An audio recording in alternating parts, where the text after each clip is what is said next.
Hey Mom, what do you think of the New York bars? Like, what's like an observation you have? I think there's lots of hot girls and like no men, but the girls are hot.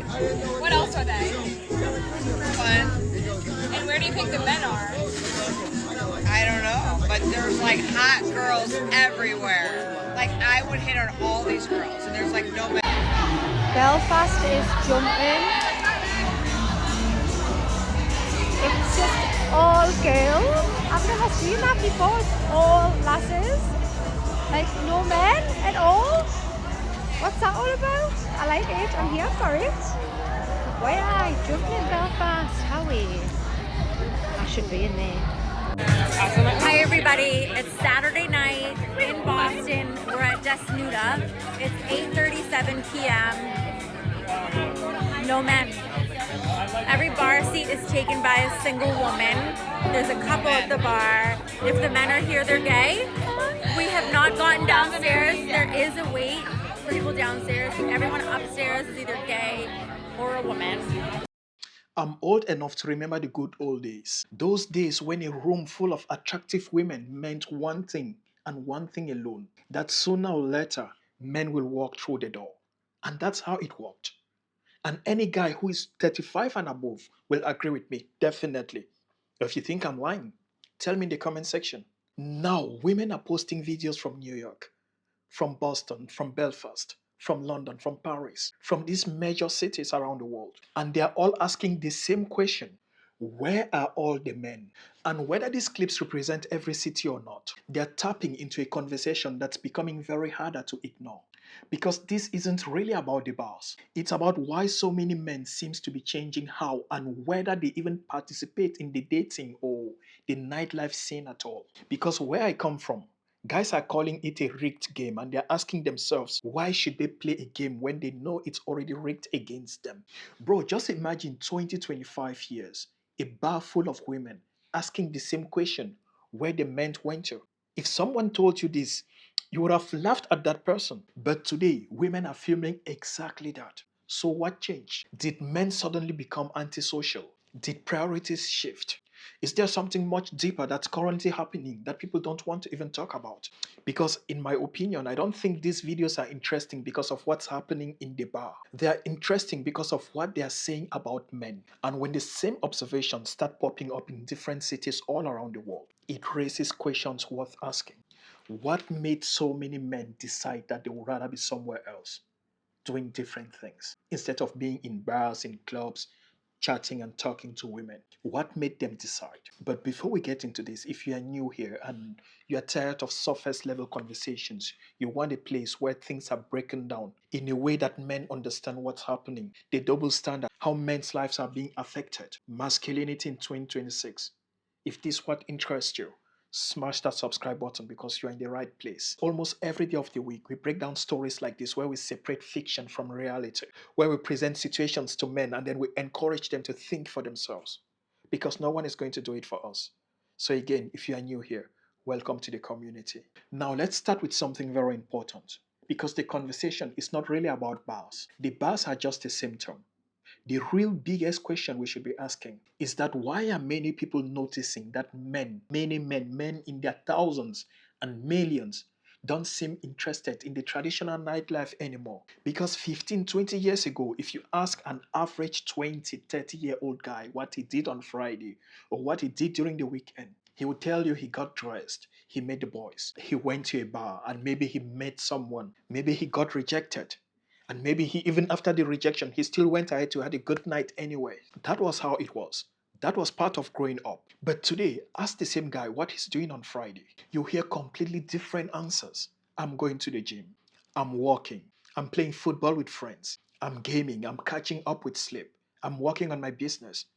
I'm learning a new skill. And whether I agree with those choices or not, it's very clear that priorities have changed for a lot of men. And the interesting part for those same men is that It's not like majority of them hate women. It's not like majority of them even hate dating in itself. It's that they're asking themselves the same question. Is this how I actually want to spend my time? And that conversation, bro, is entirely different from what has been happening. Because when a man starts valuing his time differently, the places he chooses to spend that time changes as well. The gym replaces the club.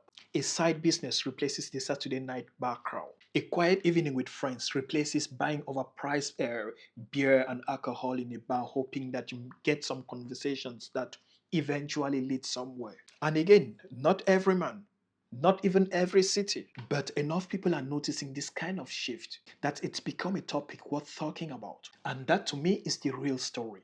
Not what happened in one bar, but what might be changing in the choices many men are making. And what baffles me is that I think a lot of people still misunderstand what's actually happening. Because people look at these videos and they immediately ask, what's wrong with women? But to me, that's not the first question you should be asking. The first question you should be asking is, what has changed in the minds of so many men? That's the first and obvious question you should be asking. Because it's not about women not wanting men.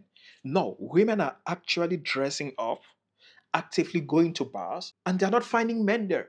So men are the ones who have decided that we are not going there. So it's not about women not wanting men, it's about men not even being available for women to want them. If you want to understand a trend, you also have to understand the incentives first. Now let's create this scenario with you so you can really understand what I'm talking about. Imagine it's Friday evening. You worked all week. You've been to the gym. You've got bills to pay. You've even got goals you are trying to hit. Now someone comes to you and say, let's go spend the evening buying drinks, shouting over loud music and hoping you might meet someone. For some men, that sounds like a great night. But for you, I guess you'll be asking, just like any rational guy would be asking, is that really the best use of my time? Believe me, bro, that's a question more men seem to be asking now than they did 10, 15 years ago. And once a man starts asking that question, his habits start changing automatically. And I remember talking to a bro, and he told me a story that made me start thinking about my own life, my own past life. And when he was telling me, it was not even a story. He just said something, an observation. And it's not as if he was crying over it. He was not bitter. He was not angry. He simply said, and I paraphrase, when I was younger, I chased excitement. Now I chase peace. That one sentence alone says a lot because peace has become valuable. Not because life is boring, but because life is busy. A quiet evening, a good workout, a few friends, working on your career, sleeping 7 to 8 hours a night. For a lot of men, all those things I listed, they are way more important than standing in a long line outside a nightclub. Then there is also something that came and changed the game, which is technology. And whether that's a good thing or a bad thing, that's another discussion for another day. But think about it. Years ago, bars and clubs were one of the main places people used to meet and link up. People used to meet to make friends, where people used to get their girlfriends and husbands and wives and whatever.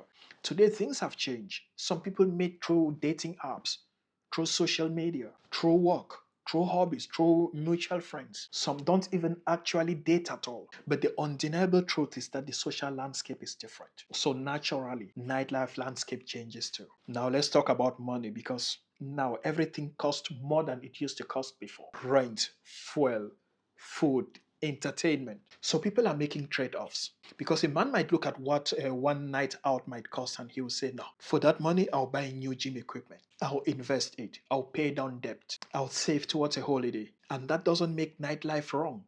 It simply means priorities have shifted. Before we go further, bro, if you're enjoying the conversations and you want to support the channel, consider being a member, because members are the people who keep the conversation going. And you also get advanced access to behind the scene and early updates. So thank you for joining the membership, and shout out to my man Wolf. Great respect, bro.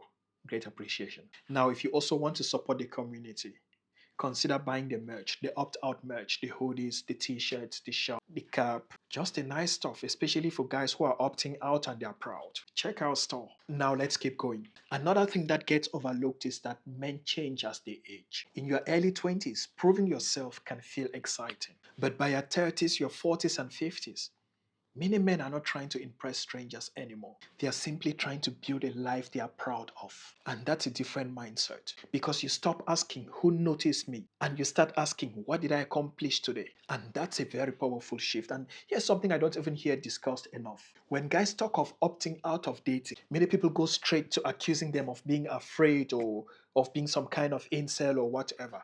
No, that's not true. For most guys, opting out is about being selective. Because a lot of men would rather just wait for the right situation than constantly put themselves in situations that no longer fit who they are. So they just completely block off dating because it does not suit them because they are not getting the kind of people who meet the kind of requirements they want. And whether you agree with that or not, it's not for you to decide. It's a choice a lot of men are making. And for those who have decided to opt out or who are thinking of opting out of dating, I'll help you make that decision. I have something for you. It's free. It's called the opt out decision test. It's not motivation, it's just a mirror in front of you that will help you decide if you're opting out based on logic or based on emotion. Again, it's free. Grab the link on the first comment below. Now, does it mean nightlife and bars is dead? No. Does it mean every man has disappeared? No. Does it also mean every woman is experiencing the same thing? No, because life is more complicated than that. But if people in different cities are noticing similar patterns and they're asking similar questions, then it's worth talking about without pretending like there's only one answer. And that's why I use those clips to start the conversation, not to conclude the conversation. Now I want to hear from you, bro.